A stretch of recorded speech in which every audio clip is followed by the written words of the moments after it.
Okay, 3, 2, 1, let's jam. 야, BGM 좋아요. 김태현의 정치쇼 개편의 신호탄을 올리는 수요일의 새 코너입니다. 이번 주 여의도를 훔친 사람들은 누굴까? 신스틸러. 사이좋게 매주 함께할 세 분 소개드립니다. 김성태 국민의힘 전 의원, 박성태 사람과사 연구소 연구실장, 장성철 공론센터 소장입니다. 안녕하세요. 네, 안녕하세요. 반갑습니다. 신스틸러. 장타짜 왜 웃어요? 거기 계속 앉아있는 게 민망해서 웃는 겁니까? 아니, 지금? 김성태 의원님 특유의 네. 억양이 직접 오랜만에 들으니까 너무 네. 반가워가지고 이상민 크리에이터 네. 흉내내는 것만 듣다가 네. 옆에서 직접 들으니까 네. 감회가 새로워가지고 그 친구 말이야. 내 성대모사 가지고 먹고 살면은 내가 요즘 백수니까 예. 가끔 뭐 짜장면이라도 한 그릇 사줘야 되는데. 왜냐면 저도 하나 할 수 있어요. 네. 사실상. 어. 사실상. 맞죠? 맞아. 예. 잘하네. 자, 이제 우리 이게 세 분으로 우리가 새 코너를 꾸려봤습니다. 이름하여 신스틸러. 이건 뭐냐면 이 원래 이제 신스틸러가 이제 주연은 아닌데 그 신스틸러 이 조연이 없으면 영화가 안 되는 뭐 이런 거잖아요. 그럼 이번 주 정치권의 신스틸러는 누군가 뭐 이런 거 하는 겁니다. 뭐 저희 청취자분들이 문자도 많이 보내주실 거예요. 예, 그렇게 해서 저희가 이렇게 세 분으로 코너를 꾸며봤는데 아유 다양합니다. 지금 저 전직 기자, 전직 보좌관, 전직 의원 다 전직으로 이렇게 꾸며봤어요. 각 분야의 베테랑 선수들로. 야, 그나저나 우리 저 장타짜가 입에 붙어가지고 아유. 장성조 소장은 오래 갑니다. 예. 김태현의 정치쇼의 주연은 타짜였는데 네. 저는 주연에서 잘리고 이렇게 조연으로 네. 수요일 날로 또 날짜도 바뀌고 해서 불만이십니까? 좀 마음에 불만이 조금 생기려고 하다가도 예. 다시 이제 예. 완전히 자르지 않으셔가지고 너무 고맙고 감사한 마음만 갖고 있어요. 아유, 장 소장은 오래 갑니다. 예. 아침에 너무 기쁜 마음으로 나왔어요. 예. 예전에 저를 보는 것 같아요. 어떤 개편에도 살아남는. 예. 감사합니다. 예전에 제가 종편에서 한참 있었을 때 어떤 개편에도 살아남는다. 뭐 이런 것 같아요. 예, 좋아요. 네. 예. 자, 어쨌든 요거 이제 오늘 첫 번째 얘기를 좀 해볼 건데 한 주 동안 여의도에서 가장 뜨거운 시선을 받았던 신의 주인공은 누군가? 첫 번째 신스틸러 보고 오시죠. 진실을 보도하기는커녕 마치 검찰의 애완견처럼 주는 정보 받아서 열심히 왜곡 조작하고 있지 않습니까? 북한에 가겠다고 돈을 수십억씩 대신 내달라고 하면 이게 뇌물죄의 중대 범죄인데 이화영 부지사가 정신이 나갔거나 아니면 바보거나 그런 사람입니까? 아, 이거 한 주 동안 많이들 들으셨을 건데 이재명 대표입니다. 지난주 금요일에 서울중앙지방법원에 공직선거법 위반 혐의 재판받으러 출두하면서 얘기를 했어요.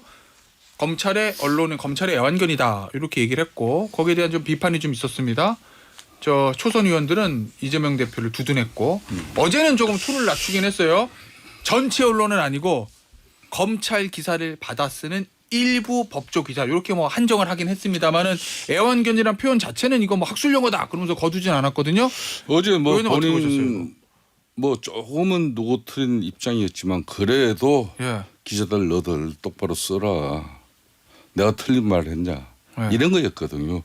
저는 지난번 오늘 인스타의 주인공 이재명 대표 같은 경우는 저도 뭐 정치를 조금 하면서 느끼는 거지만 과거 야권의 흔히 말하는 상김 정치의 상징인 DJ나 YS 때보다도 절대 지존이에요.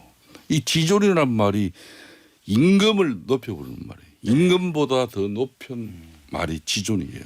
그러니까 여의도의 대통령 지존 이재명 대표의 뭐 그 말씀이시니까 얼마나 지금 민주당 또 많은 의원들이 엄호를 하고 있지 않습니까? 이 천상천하 유아독존 이 천상천하 유아독존은 이 석가모니가 탄생했을 때 쉽게 말하면 7걸음 걷고 나서 이제 오른손으로 하늘을 가리키고 또 한 손으로 땅을 가리키는 이게 이제 쉽게 말하면 유아독존이거든요. 천상. 네. 지금 이재명 대표가 딱 제가 이 뭐 애완견 발언 딱 이거 들으면서 느낀 감정이 그런 거예요. 이 세 분 중에서 언론에 제일 오래 있었던 전직 기자. 네. 자, 박성태 실장. 자, 이렇게 내가 봤을 때 나는 와치독이었냐 애완견이었냐. 뭐 그냥 독일 수도 있는데 어쨌든 예, 예. 저는 뭐 와치독에 가깝게 예. 이래 왔다고 예. 스스로 생각합니다. 사람마다 평가가 다를 수는 있지만 아니, 뭐 제 그렇겠지. 개인적으로는 예. JTBS 정치부장 할 때 예. 많이 괴롭혔지. 그러면 이 애완견이라는 발언 들었을 때 어땠어요? 부적절하죠. 상당히 부적절합니다. 근데 뭐 그래서 예를 들어서 언론은 비판받으면 안 돼. 그게 아니라 아마 애완견이라고 하면 많은 사람들이 여기는 애완견 같아. 라고 하는 것도 곧도 예. 충분히 있을 수 있다고 저는 생각을 해요. 예. 그래서 애완견이라는 표현에서 언론이 기분이 나쁘다. 예. 이렇게 접근할 건 아니고 예. 과연 그 상황에서 이 표현이 적절했느냐의 문제인데 그 상황이라는 거는 재판받으러 가면서요? 그렇죠. 아니 그 애완견을 한 건 저거잖아요.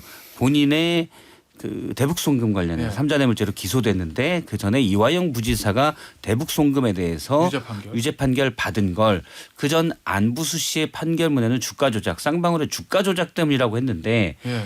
그것을 보도한 언론인데 다른 데는 왜 안 썼냐라는 거거든요.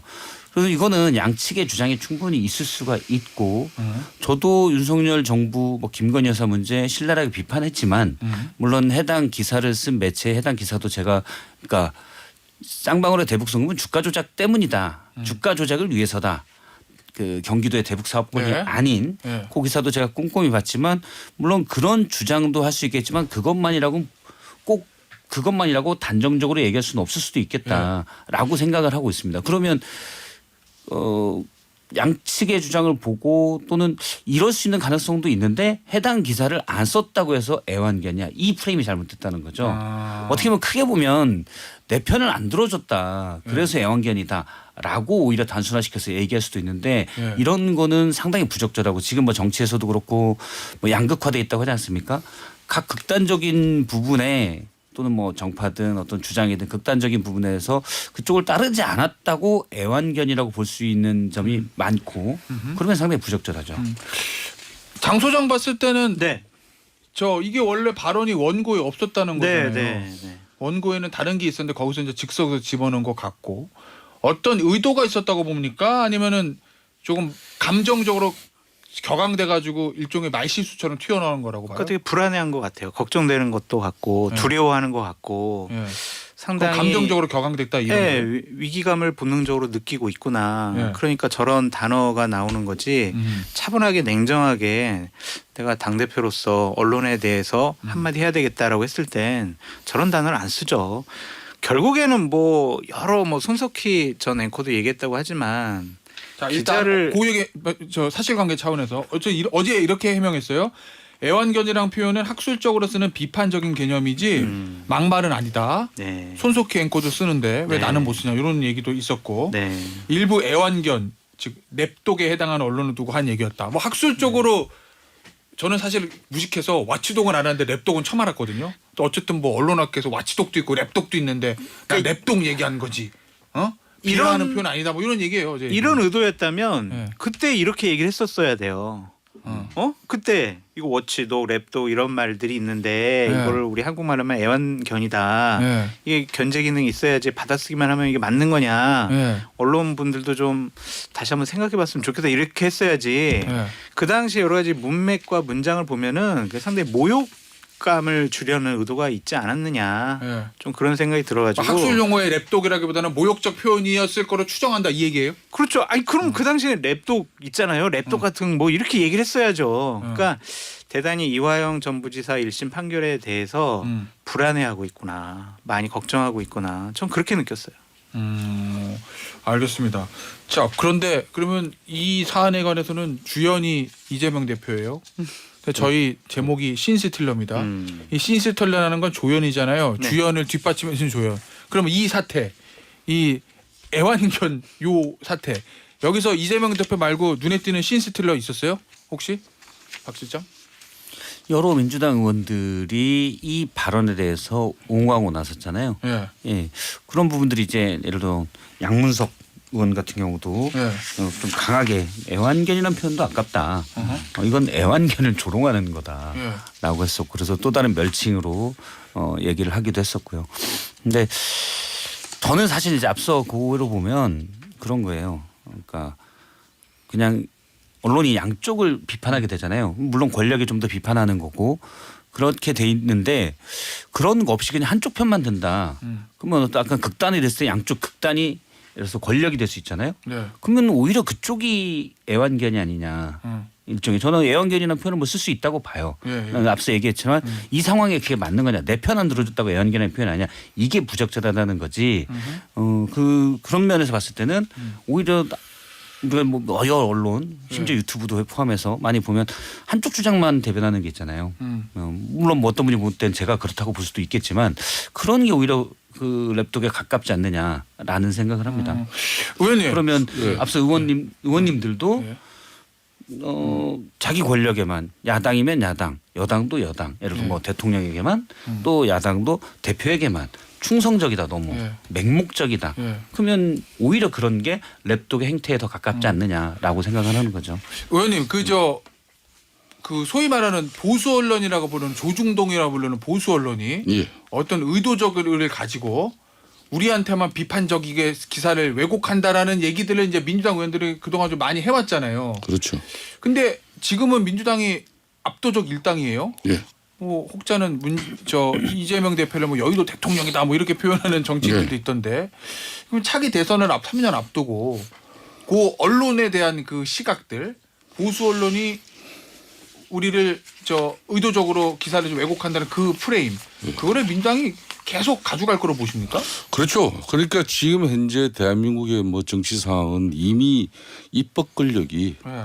행정부의 수반 대통령 권력보다 지금 사실상 우위에 섰다고 해도 과언이 아닙니다.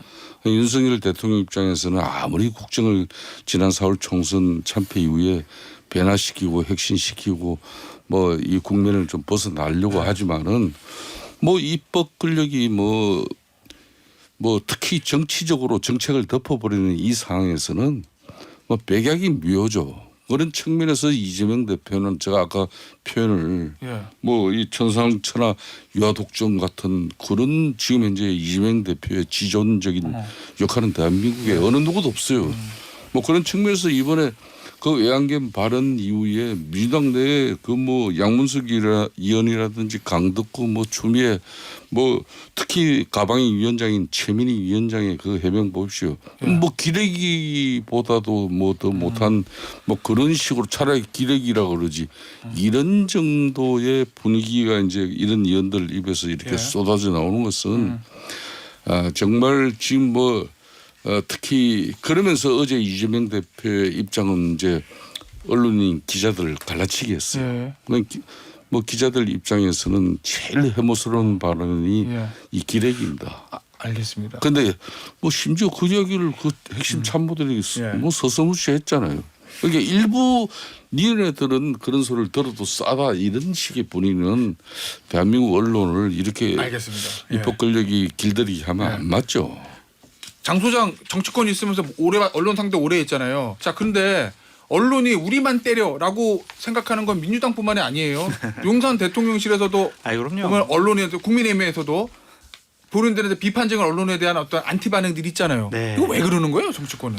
그러니까 저도 이제 당대표 보좌관을 할 때 김무성 당대표에 대해서 안 좋은 기사를 쓰면은 정말 제가 전화해서 항의도 하고 뭐 거의 뭐 욕도 할 정도로 많이 싸웠는데 그게 이제 속성인 것 같아요. 그러니까 나에 대해서 불편하고 그냥 힘든 기사를 쓰면은 쟤는 왜 저런 식으로 쓰냐라고 하면서 의도가 있는 거 아니냐 뭐 이런. 저도 그렇게 많이 항의도 하고 했어요. 그러니까 지나보니까 후회를 하는데 그렇다고 기자분들을 저런 식으로 모욕하는 것은 이재명 당대표의 언론관 자체가 잘못된 거 아니냐라는 좀 그런 생각이 들어요. 옛날 경기도지사 그때 당선되고 나서 좀 인터뷰 시간이 길어지고 원치 않은 질문이 나오니까 생방송 중에 끊어버리라고 예의 없게 그러냐고 공개적으로 국민들 앞에서 그렇게 얘기했잖아요. 그래서 본인이 원하는 기사, 불리한 기사가 나오면 저런 식의 대응하는 것이 기본적으로 언론관이 잘못된 것이 아니냐는 좀 생각이 들더라고요. 알겠습니다. 요즘 언론이 동네 무기 돼 있어가지고 주제를 바꿔야 되니까. 빨리 잘 그만두셨어요. 저는 박성태 요거 하나 시장. 지적하고 싶어요. 그러니까 뭐요? 그 짧게. 14일 날 이재명 대표의 말 중에 검찰의 외환견처럼 주는 정보만 받아서 열심히 왜곡 조작했다. 여러분들은 왜 보호받아야 하는가라고 얘기를 해요.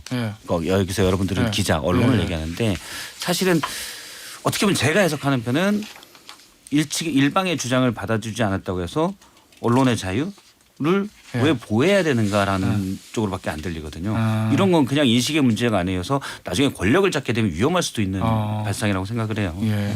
알겠습니다. 자, 2번 씬은 여기서 마무리하고 원래 씬 끝나면 이거 플레이트 쳐야 되는데 딱딱 오. 치고 네. 자, 다음 씬으로 넘어가도록 하겠습니다. 다음 씬 보시죠. 물타기를 저희가 한 게 아니고 지금 문재인 대통령이 먼저 이슈를 던지신 거 아닙니까? 아, 그래요? 그렇죠. 예. 제가 그래서 말씀드리는 겁니다. 회고록의 제목이 좀 자백으로 바뀌어야겠다. 오죽 지우고 싶었으면 그런 본인이 좀 뭔가 찔리는 부분이 있으니까 다 줄줄이 쓰신 거 아니겠습니까? 김건희 여사를 지키기 위해 벌이는 이 소란의 부메랑은 결국 자신들에게 돌아갈 것입니다.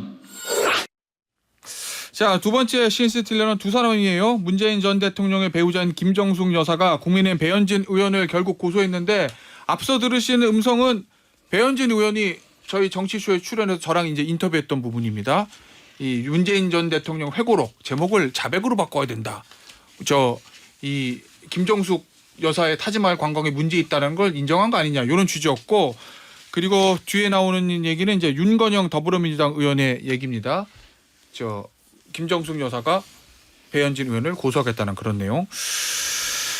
이거 고소 이 건 자체는 김성태 의원은 어떻게 봅니까? 전략적으로. 제가 이제 이 두 번째 주제로 네. 이야기를 이제 우리 작가님하고 이야기가 전화 통화가 됐을 때 얘기를 네. 해서 이 보니까 신스틸러 두 사람 중에 한 사람은 잡혔네 보니까요. 예. 그게 이제 어젯밤에도 좀 늦게 예. 제가 벤진 의원하고 이제 통화를 좀 이것저것 어저께? 했는데 한마디로 벤진 의원의 입장은 좀 가소롭고 가정스럽게 보는 그런 분위기였죠. 그러니까 이걸 자기가 먼저 아닌 말로 민주당의 주장처럼 또 문재인 전 대통령의 첩근들이 김건희 여사를 듣기 위한 한마디로 물타기 하는 거 아니냐 이렇게 정치적으로 대응했지만은 이 쉽게 말하면 발단은 문재인 대통령이 먼저 이렇게 자기 자서전을 통해서 그 타이밍에 딱 이슈를 만들어버린 거죠. 그걸 이 벤진 의원 같은 경우는 지난 21대 국회에서 4년 내리 문화체육관광위원회에서 활동을 했어요.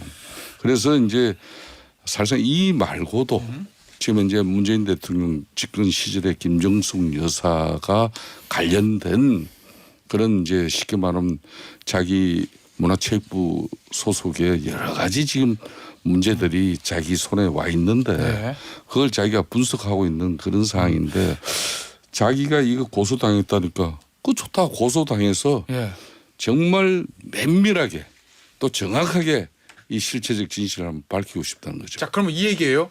허위사실 유포에 의한 명예훼손으로 고소를 당했으니 배현진 의원이 일단은 피고소인 신분으로 조사를 받으면 본인이 했던 얘기가 허위사실인지 아닌지 경찰이 수사를 할 수밖에 없을 거고 그러면 진실이 드러날 테니 차라리 나는 상관없다. 오히려 잘 됐다. 이런 입장인 거예요. 배현진 그러니까 의원은. 지금 현재까지만 하더라도 문체부 관련 그 공직자들이 이미 문재인 전 대통령 측이나 김정숙 여사 측에서 이렇게 해명하는 거하고는 배치되는 그런 내용들이 이미 쏟아져 나오고 있는데도 불구하고 고소한다 고발했다 그러니까 자기 한번 보라고 이런 입장이죠. 박 기자, 박 실장. 그러면 속된 말로 영화에 보면 들어와 이거 있잖아요. 지금 배현진 의원의 입장을 굳이 비유하자면은 와 해. 난 오히려 좋아. 그럼 수사기관의 이 수사권을 통해서 진실이 밝혀질 거 아니야. 이 입장이거든요. 그러면은 이 계산을 안 했을까요? 민주당 입장에서? 아니 그러면 고소 안 하는 게 나은 거 아니에요? 예를 들면 고소하면 막 수사하면 또 사안이 번질 수도 있잖아요. 저는 개인적으로는 고소를 안 하는 게 맞다고 보는데 왜냐하면 프레임 자체만 커지잖아요. 그런데 그 전에 검찰이 이미 배당받고 수사에 들어갔어요. 고발에 따라서. 그렇기 때문에 맞고소를 하지 않으면 마치 검찰에 수사받고 있는 대상처럼 보여지거든요.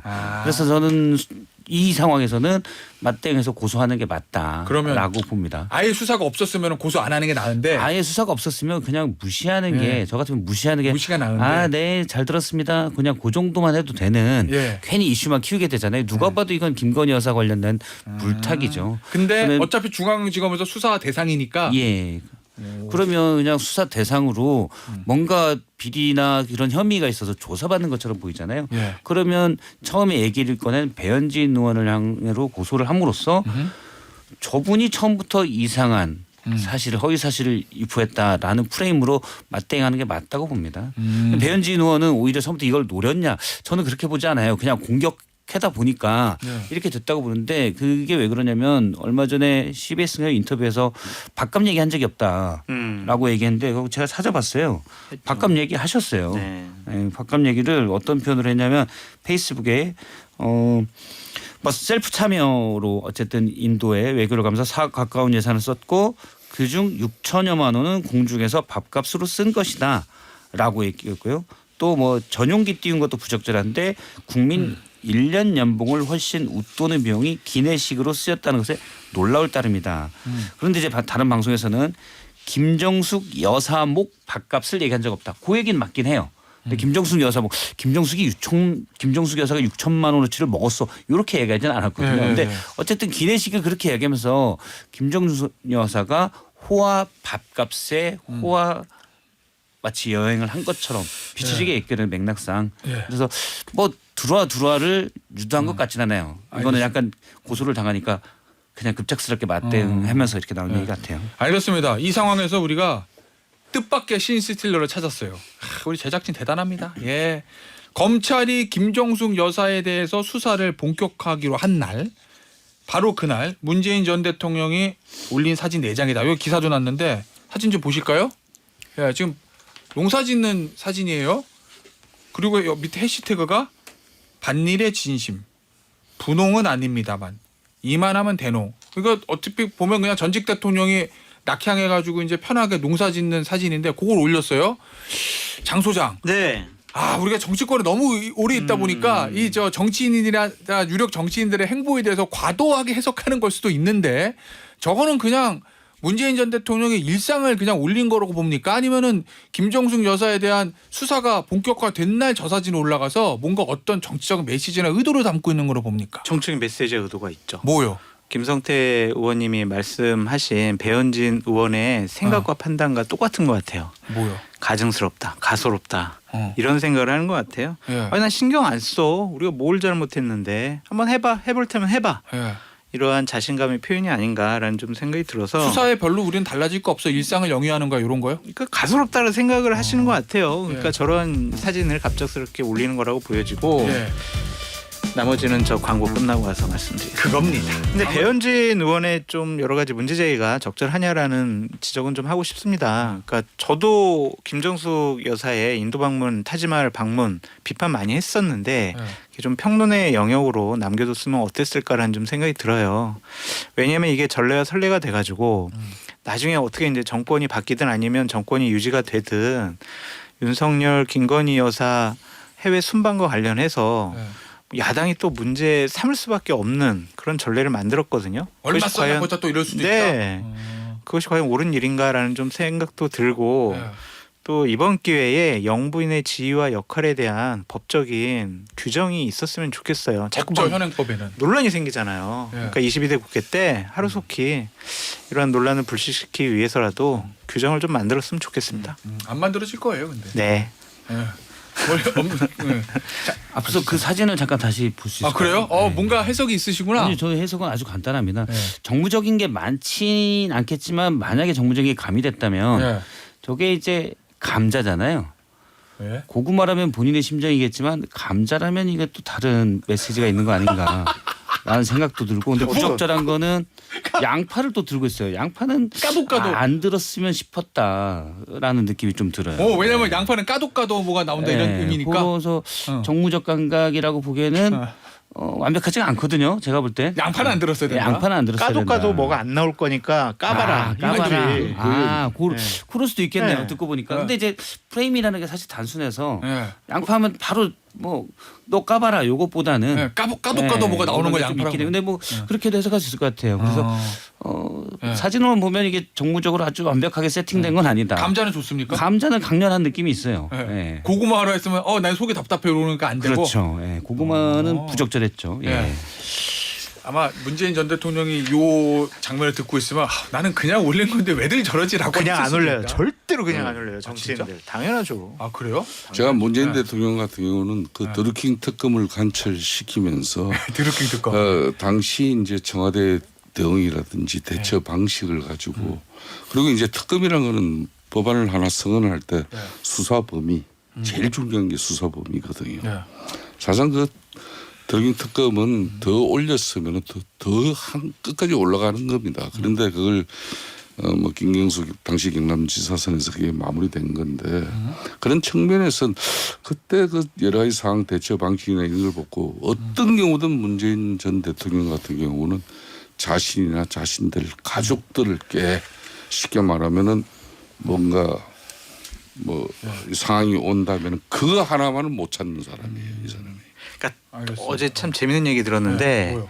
좀 다음번 대선 때는 자꾸 여사들 때문에 논란이 많이 생기니까 대통령 후보에 대한 국민 투표 90% 여사에 대한 국민 투표 한 10% 해가지고 여사도 우리가 이제 대통령을 뽑는데 하나의 중요한 변수로 우리가 선택을 해야 된다. 당신 팔 민심이 이런 것처럼 대통령 본인 투표구 하도 뭐 논란이 되니까요. 어쨌든 대통령에게 알았어요. 가장 강력한 영향력을 끼칠 수 있는 분은 영부인이잖아요. 그래서 그것도 본격적으로 검증을 해야 된다. 네. 투표를 해야 된다. 네. 참 그런 얘기를 기발한 하더라고요. 아이디어네 네. 이게 네. 또. 이제 이게 아주 이제 논란이 곧 되니까. 요거 이제 언젠가는 정치권에서 해자됩니다. 알겠습니다. 자 마지막 보죠. 오늘의 마지막 신스틸러. 아 재밌겠다 요 주제 이 사람입니다. 그걸 당원들 모욕하는 저는 말이라고 생각을 그렇습니까? 합니다. 예. 우리 표심은 아무도 알 수가 없습니다. 네. 일부 언론에서 몰아가는 하나의 프레임이라 생각하고요. 네. 선거의 결과는 뚜껑을 열어봐야 안다라고 저는 생각을 합니다. 그분들이 전부 당원 개개인에게 전부 다 확인을 해본 결과는 아니지 않습니까? 이철규 의원이 인터뷰에서 한 얘기인데 선거 결과는 뚜껑을 열어봐야 한다. 요건 뭐 맞는 말이죠. 모든 선거는. 그렇죠. 근데 예. 이제 언론이 주목했던 거는 어대한 어차피 대표는 한동훈 나오면 되는 거 아니야? 요거는 당원들을 모욕하는 말이다. 이렇게 얘기하고 거기 더 나가서 조정원 의원은 언론에서 어대한이라고 몰아가는 사람들은 해당 행위다. 이렇게까지 얘기가 나왔습니다. 예. 이 당원들을 모욕한다기보다도 저는 어쨌든 한동훈 전 비대위원장이 대통령과 뚜렷한 대립각을 세운 거를 다 알고 있잖아요. 예. 여의도에서는 뭐 식당 개도 다 알고 있는 건데. 그래요? 자꾸 개는 나오면 안 돼. 죄송합니다. 개는 빼고. 예. 다 알고 있는 사실인데 그럼에도 불구하고 어대한이라는 용어가 나왔다. 예. 이거는 대통령은 모욕감을 느껴야 되는 일이고. 오히려 그렇죠. 예. 그럼 친윤의 핵심이라고 하는 이철규 의원은 뭐 대통령을 내가 잘못 모셨구나. 오히려 모욕감을 느껴야 되는 거예요. 예. 당연히 가만히 있어도 모욕감을 당원들을 모욕하는 게 아니라 사실 친윤 그룹들은 모욕을 하려는 의도가 없었더라도 본인들이 느껴야 되는 문제입니다. 오죽하면 예. 집권 2년밖에 안 지났는데 대통령과 뚜렷하게 선을 그은 한때는 대통령의 최측근이었던 사람이 어대한이라는 용어가 나왔겠느냐. 대통령이 못했고 친윤이 잘못했다는 거잖아요. 거기에서 모욕감을 느껴야지 이거는 당원들을 모욕하는 얘기가 아닙니다. 장 소장 어떻게 봐요? 이 얘기? 저도 뭐 똑같은 말씀을 드리고 예. 이 어대하는 당원 모욕하는 말이다. 이건 뭐냐면 이철규 의원이 나는 정말 한동훈 전 비대위원장 싫어. 한동훈 비대위원장 당대표 되는 거 나 막을 거야. 예. 두고 봐. 우리가 지난번 김기현 당대표 만들 때 봤지. 2, 3% 후보를 50% 넘게 만든 그 조직표 우리 아직 있어. 예. 우리 무시하지 마. 이러한 자기 고백이 아니냐라는 좀 예. 생각이 드는데 과연 이게 좀 맞나라는 좀 생각이 들어요. 그러니까 인위적으로 예. 지금 대세가 한동훈 비대위원장이라는 것은 각종 여론조사에서 나오고 있는데 예. 이거를 자신들의 의지와 뜻과 조직을 통해 가지고 한번 바꿔보겠다라는 거잖아요. 총선에서 진 국민의힘 그리고 친윤의 핵심 이철규 의원이 할 말인가 좀 그런 생각이 좀 들더라고요. 의원님 예. 이게 이제 언론에서는 친윤의 역습이다 이렇게 표현을 하는데 이게 아마 앞서 장 소장도 얘기했듯이 일종의 승리 경험? 그러니까 그때랑 지금 인적 구성이 좀 바뀌긴 했지만 총선 이후에 저 김기현 대표 때 3% 시작했는데 어쨌든 결선 투표도 없이 당대표를 만들었잖아요. 그 경험이 있으니까 그 조직을 한동훈 전 비대위원장에게 대항마에 붙여주면 판세를 엎을 수 있다. 요 생각하는 거 아니에요? 이 정치판에서 이제 세상은 돌고 돌아서 또 모든 게 지자리 갖다 놓는다. 영원한 적도 영원한 동지도 없다. 뭐 이렇게 또 정치는 생물이다. 뭐 그러잖아요. 그런 지금 용어들이 전부 다 지금 이 상황에서 다 해당되는 얘기들이에요. 그렇기 때문에 이제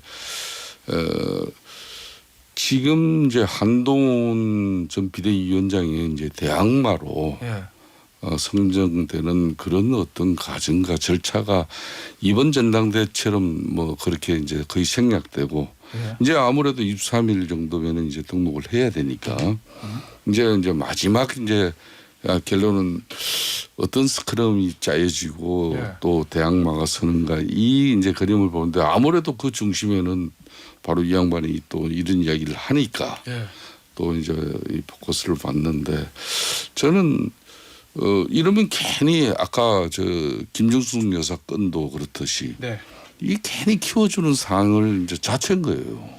한동훈 전 비대위원장을 오히려 몸값만 높여준다. 몸값 높여주고 키워주는 그런 역할이 자체하는 거죠. 그래서 이게 뭐 어떤 생각을 가지고 어떤 이야기를 한 건지 뭐 그거야 뭐 당원들 모욕하는 말이다. 결과는 뚜껑 열어봐야 된다. 뭐 이런 이야기는 분명히 한동훈에 대한 거부하는 메시지인 것만은 다 인지하는 사실인데 그 이야기를 이 양반이 해야 되느냐. 요거는 저는 뭐 참 세상은 아무리 돌고 돌지만 그 결국에는 이철규 의원이 저런 얘기를 했다라는 것은 우리가 밀고 싶은 후보, 밀어야 될 후보가 있다. 누구냐? 어제 이제 제가 여러 분들하고 얘기를 나눠보니까 결국에는 나경원 의원이 전당대회 나올 것 같아요. 거의 이제 뭐 100% 뭐 결정을 한 것 같은데 나경원 의원이 과연 이철규 의원의 도움을 받아서 출마한다라고 하면 그게 또 맞는 것이냐. 지난번 김기현 당대표 막 될 때 나오려고 했다가 친윤들이 초선들 동원해가지고 막 연판장 돌리고 막 그랬잖아요. 그런데 이제는 그 사람들 도움을 받아가지고 나온다? 뭐 그런 얘기들이 있잖아요. 일단 나경원 의원은 친윤 프레임 씌우지 마라. 나이 연대 아니다.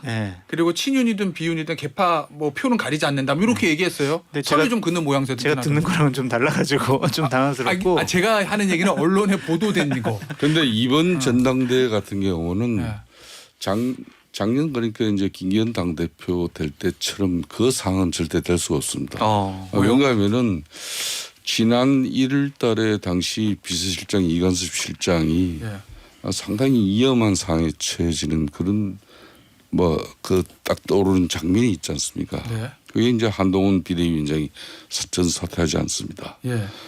그 이후로 사실상 용산의 어떤 그런 정무적인 판단과 입장들이 당의 어떤 결정적 어떤 상황에서 근거를 남기고 또 나중에 문제가 될 수 있는 그런 정무적인 행위는 일체를 하지 않아요. 제가 지난주에 뭐 사실상 정무수석하고 저녁에 소주를 한 잔 이렇게 대순방 기간 중에 이제 할 기회가 있었는데 물론 다른 사람.